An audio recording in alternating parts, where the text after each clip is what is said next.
Hello, my wonderful friends. I'm Coral. Welcome back to my channel. I'm here today with the things I got in my Nightworms package. It's not exactly an unboxing because I've had a really crazy week. This came the night my daughter broke both her arms. Oh, the poor kid. She fell off the monkey bars at school and she cut herself with her hands and broke both her fucking arms. So when we came home from spending like 5 hours in the ER, my Nightworms package was waiting for me, and I did film an unboxing, but it was just like so terrible to watch. I don't know. I was like okay emotionally, you know, because we got my kid taken care of, but like I definitely probably had like some adrenaline going still, and it was just like very stilted and weird. And I'd like to refilm this kind of because I'm really excited about the books that were in this package. And I got a bonus book, which I didn't realize when I filmed it. I thought that everyone had gotten this book, and I was like, this is weird. This doesn't really fit in with, you know, knowing who the publisher was, because it was supposed to be like a Thunderstorm Books thing.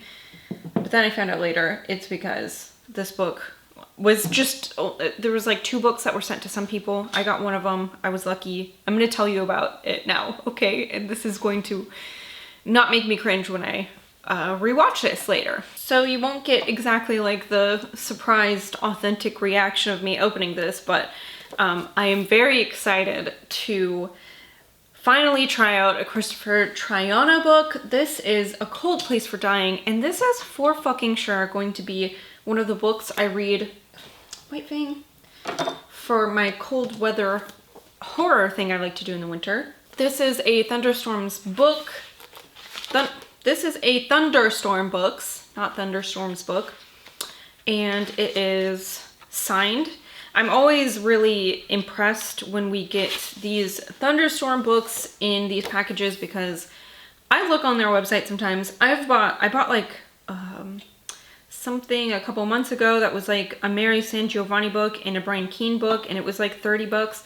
But typically these are like expensive. These are very like out of my budget expensive. I can't justify it expensive.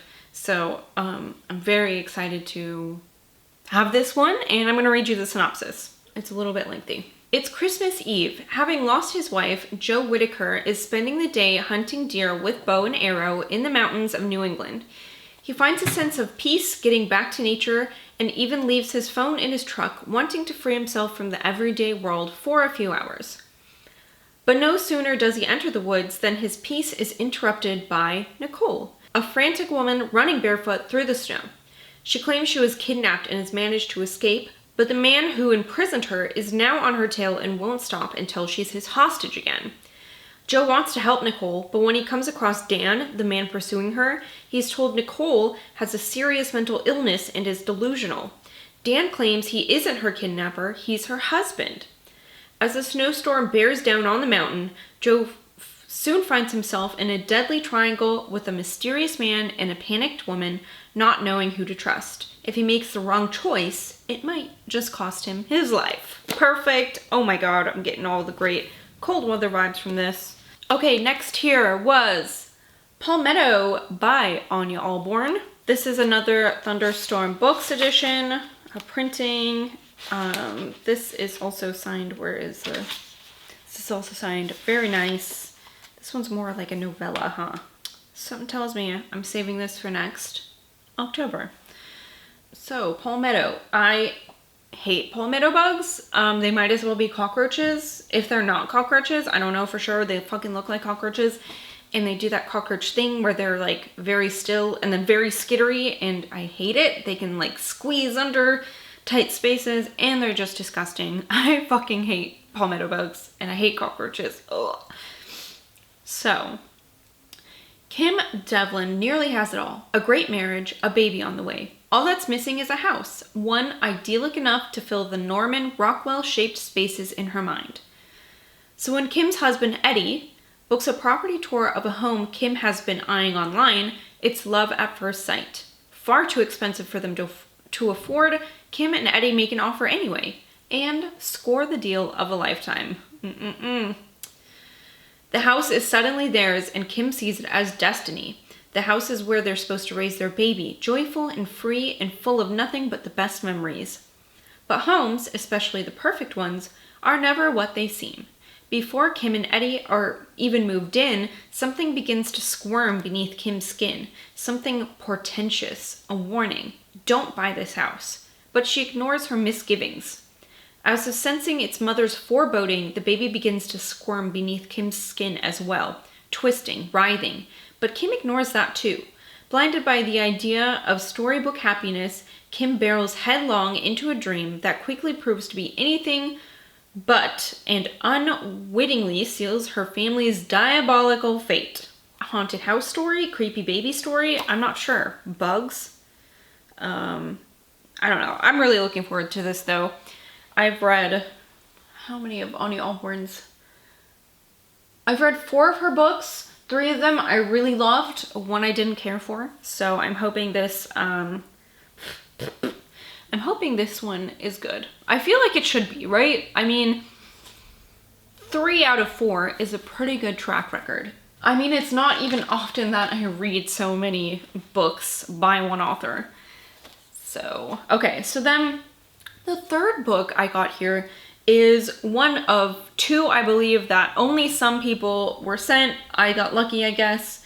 This is The Redstone of Jabba, I think. I would say it that way, by Donald Tyson. I mean, I am saying it that way. This is by Weird House Press, and this seems like it's got some Middle Eastern inspiration here. So, if I'm butchering the names of things in this synopsis, I'm very sorry. The infamous author of the Necronomicon, Abdul al-Hazred, is sent by Caliph Muawiyah II from Damascus to the distant oasis of Jabba, which lies in the middle of the Nafud Desert, to search for a fabled redstone that fell from the heavens many ages ago. This stone is mystically linked to the black stone of the Kaaba at Mecca. It has the power to transform the man who holds it into a conqueror of nations, making him invulnerable in battle. Once possessed by Alexander the Great, the stone was lost in Persia after Alexander's death.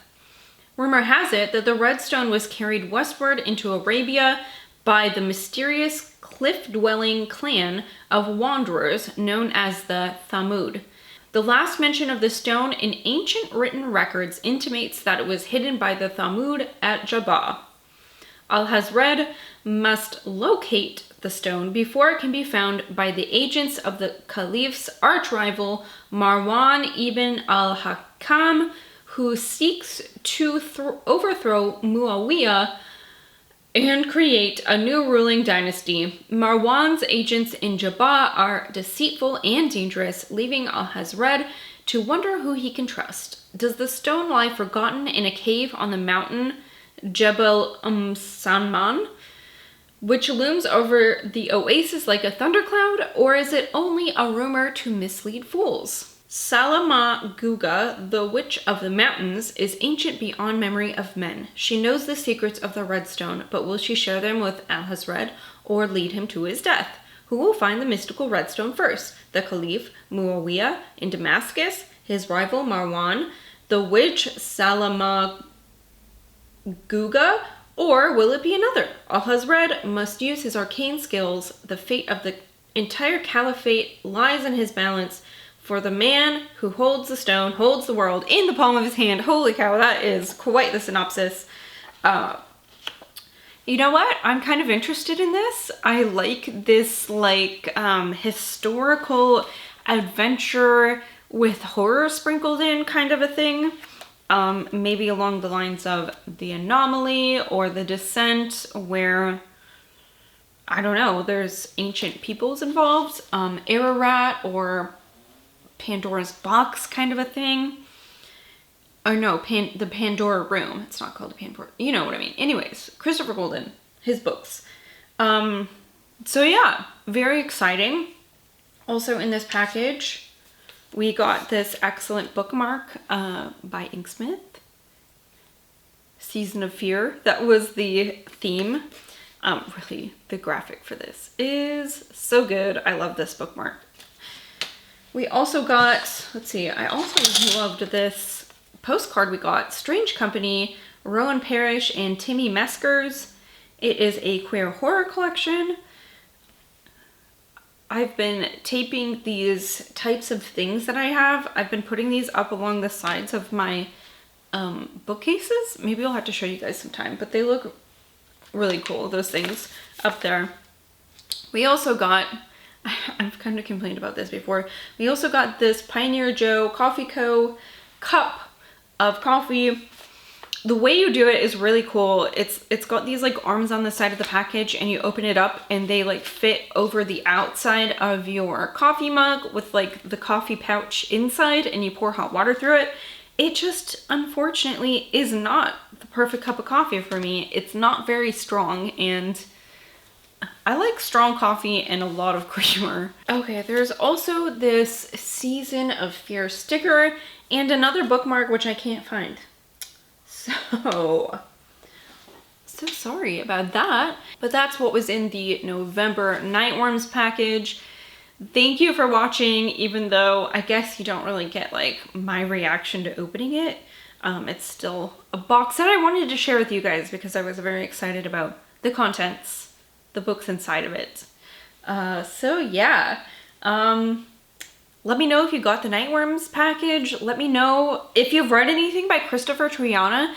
I'm not sure how to pronounce his last name. I want to say Triana, but it might be Triana. I don't know. If you've read anything by them, I'd really love to know what your favorites were, because that's an author I've been seeing pictures of their books recently, and I'm always like, but I don't know where to start. So let me know your favorites if you've read any of his works.